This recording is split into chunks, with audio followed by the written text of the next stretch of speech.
Hey guys, it's me, Christina. I'm on my porch again. You hear the birds? They're praising God. I was just singing to Jesus. No, they started up. So in my mind, they're praising God. I was thinking about heaven today. Sometimes, like my soul longs to be home with Jesus forever. It's like I feel homesick for a home I've never been to yet. Or maybe my soul's been there, but I just have been feeling homesick for heaven lately. And it's just like, I'm grateful to be alive. I'm grateful to be here. I'm grateful for everything God has done for me, everything He's given to me. And I just feel grateful, but at the same time, it's like my soul longs to be at peace with Jesus. And I was just thinking about that. And, sorry, I was looking at something. Um, and what, buddy?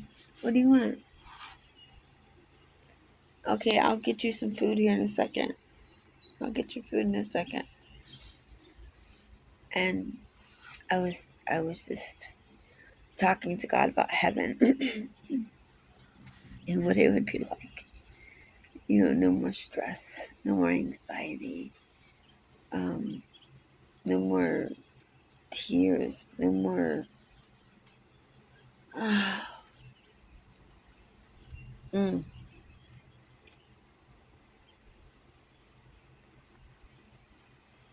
We would be 100% unhindered. We would be unhindered by the effects of sin and by the stronghold of the flesh. We would be totally unhindered. Our mind would be clear because there would be no intrusive thoughts. There would be no anxious thoughts. We would have a sound mind, like a completely sound mind. Um, and we would have wisdom and understanding. And so I was just thinking about that. Our bodies would have no ailments. And we would feel like brand new, like a whole new person, but still ourselves. Listen, Kitty, I'm trying to do a video and you're distracting me with your cuteness. So I'm going to put my feet up here. Okay.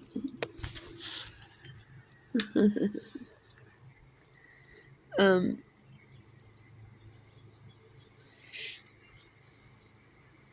and I was thinking about that and I was like, that's probably what we're supposed to be like. In heaven, we will be who we're supposed to be without the thorns of the flesh, without the bait of Satan, without our flesh fighting against us. And we'll just be who God created us to be at that moment, and we'll be free. And I was thinking, what are some things that I can do to carry that freedom even here? What are some things that I can do to make Earth feel a little more like home until I get home? And then I started to really focus on the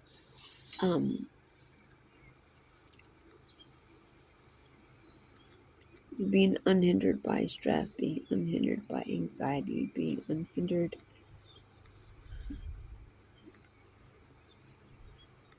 by the hard stuff we go through. And I think that we let a lot of stuff get to us that shouldn't.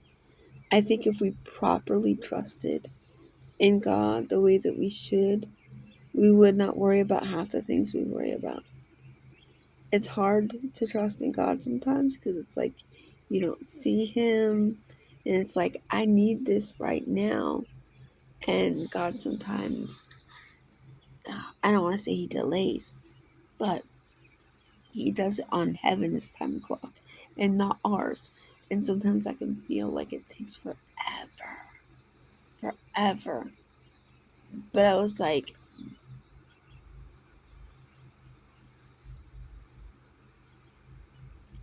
am I hindering the work of God in my life by the things that I'm focusing on? By by the thoughts that I'm allowing to entertain my mind, by not trusting God to take care of things. So I think, oh, if I worry about it enough, it's gonna fix it. And the truth is when we take it back and we worry about it, it's just taking it out of God's hands again. And then it's gonna take even longer. And I'm talking about things that I myself struggle with. Thoughts, anxiety. Like I said yesterday, I had an anxiety attack in Walmart.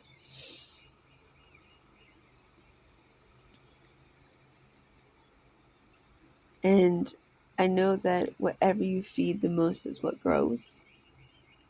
You know?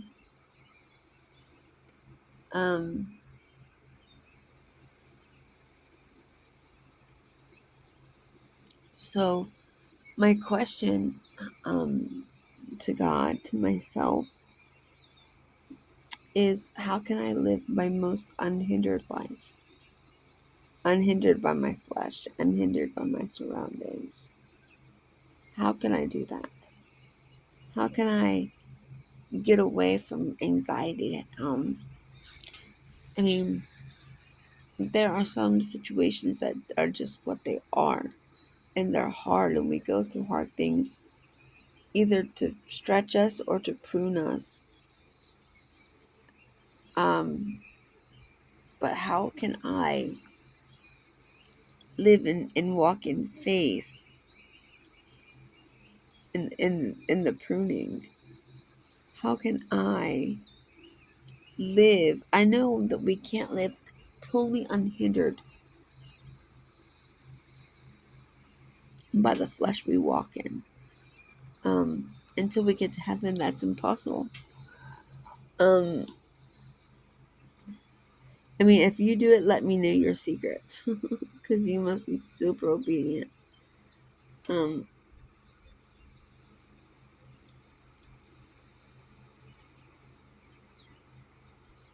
And my thought was, Lord, just make me like a little girl that's fully reliant on her dad. A child doesn't. I mean, some children do, depending on the situation that they're in, or the family that they're in, or even just like things that happen in their mind or in their body. But most children don't deal with anxiety because they're fully reliant on their parents. They don't have to worry about anything but being a kid because they're totally reliant on their parents to provide everything. And I thought,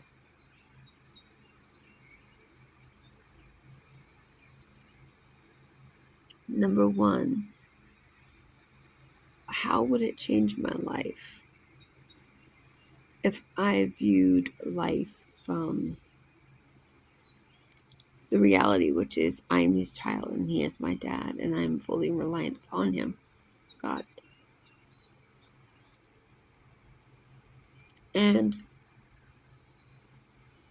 the question I always ask myself, what would this look like?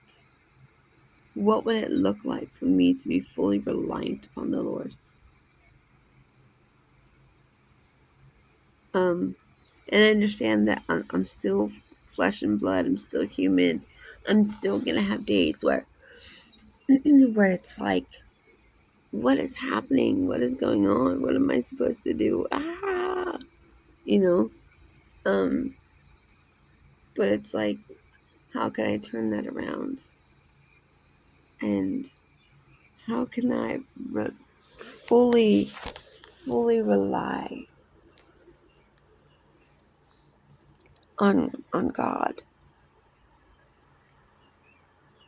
How can I get past the barriers, that my flesh puts up, and get as close as I can to being that child of God that relies on her Father? And I tell myself, Christina, if you really trusted God, you would not be so anxious. Now, there's a difference between an anxiety disorder and just being anxious, where you're running anxious thoughts through your mind, where you are in control and you're just thinking on all the what ifs, and you know what I'm saying? Because there's an anxiety disorder that you can't really control as easily.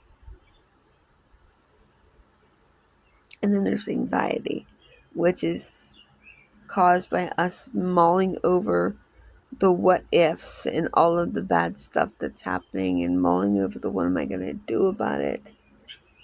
And it's like, in reality, I should be thinking, what's my God going to do about it? Because if I'm just his daughter, we're not just as good. But if I'm his daughter, he's my dad. That means I'm dependent on him. We're so quick to lean on our own understanding and try to figure things out our own way, instead of just going to God and being like, okay, Lord, what are we doing? What's the plan? And sometimes he won't tell us the plan because we'll think that we have a better idea,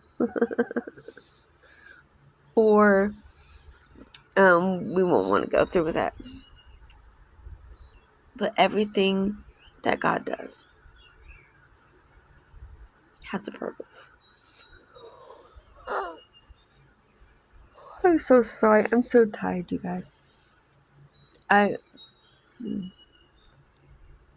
Everything I did yesterday, it just wore me out. I thought, oh, I'm gonna get up today, I'm gonna go outside and work. No, I'm not. My body is exhausted, but I will come out here and enjoy the sunlight. I'm gonna bring my Bible out here and pray. So it boils down to, how can I trust God more? How can I take responsibility for my thought life and what I allow in? In the filter of, does this thought glorify God as my Father, as my as one I depend on? Or does this thought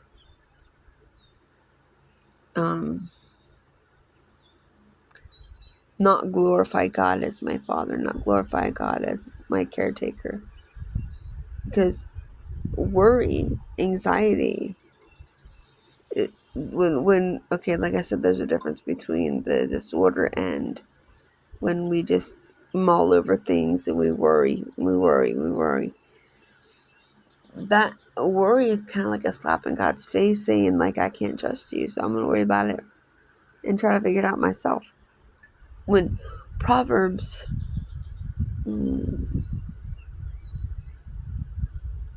I can't remember the chapter right offhand. My brain isn't involved.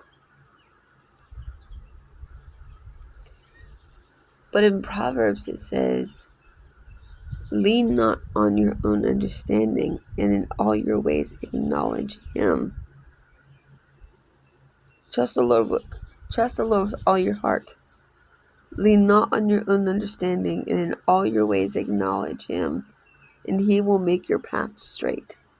Not he will make things perfect, not he will make things easy, but he will make your path straight so you know where you're going. And that was part of my devotion last night. I did it last night because I was out here in the morning.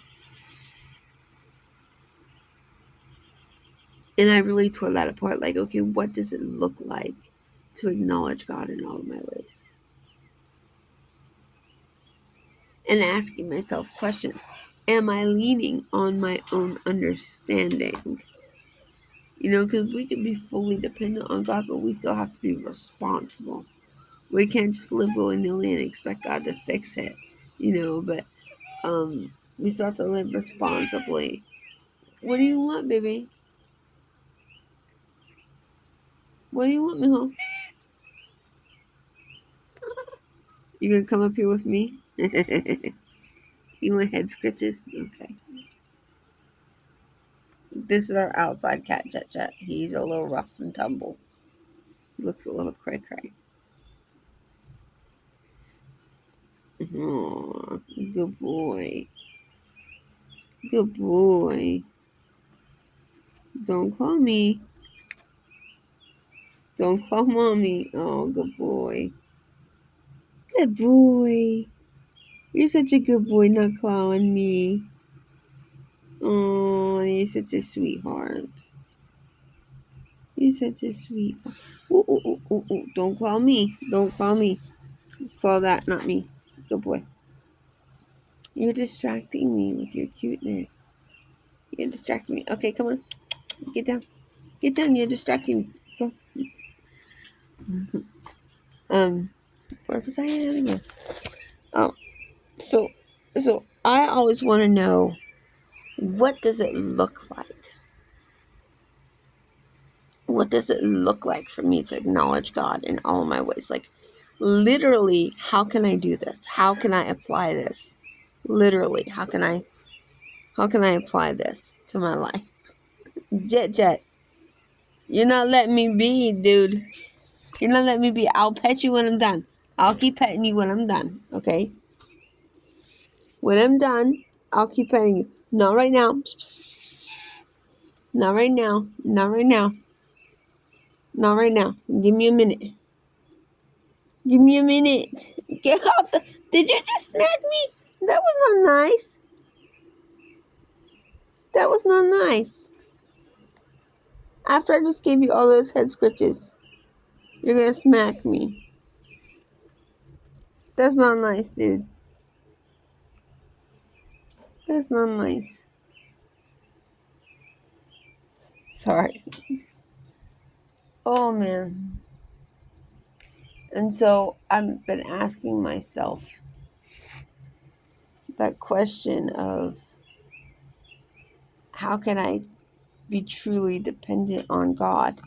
Meaning, not only how do I just depend on Him, but when it looks like He's not coming through, or my timing does not match His timing, how do I trust Him? How do I trust that He will do what He says He will do? Well, reminding myself with Scripture. I'm going to make a list of every time in the Bible God came through.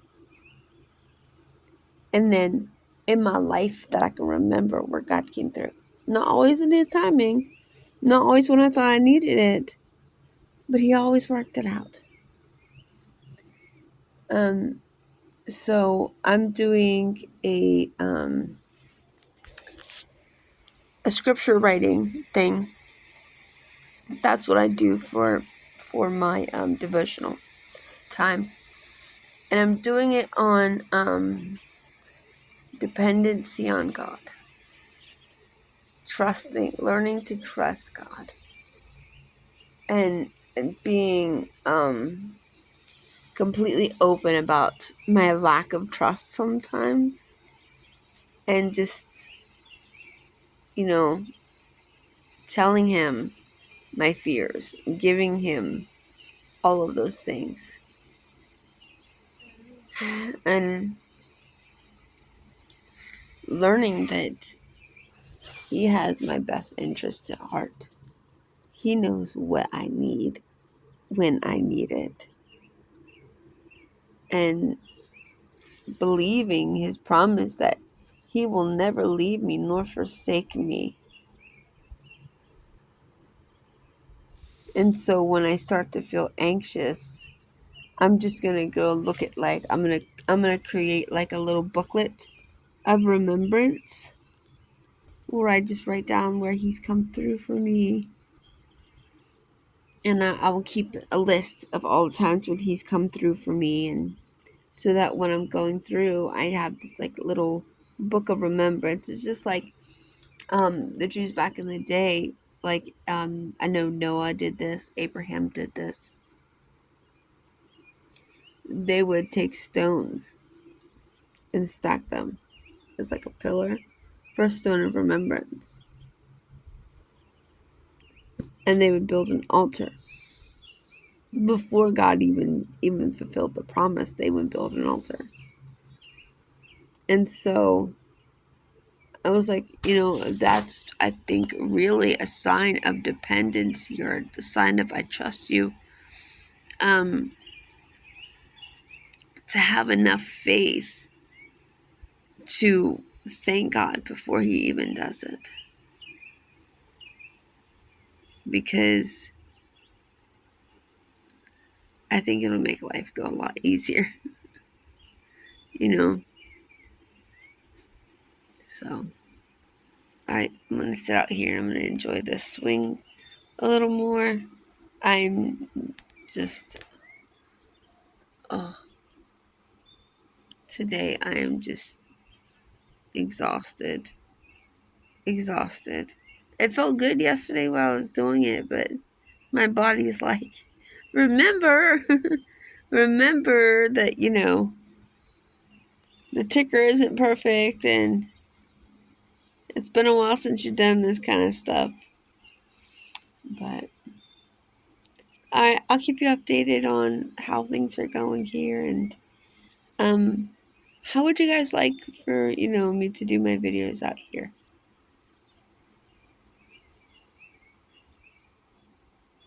I don't know if you guys can hear the birds.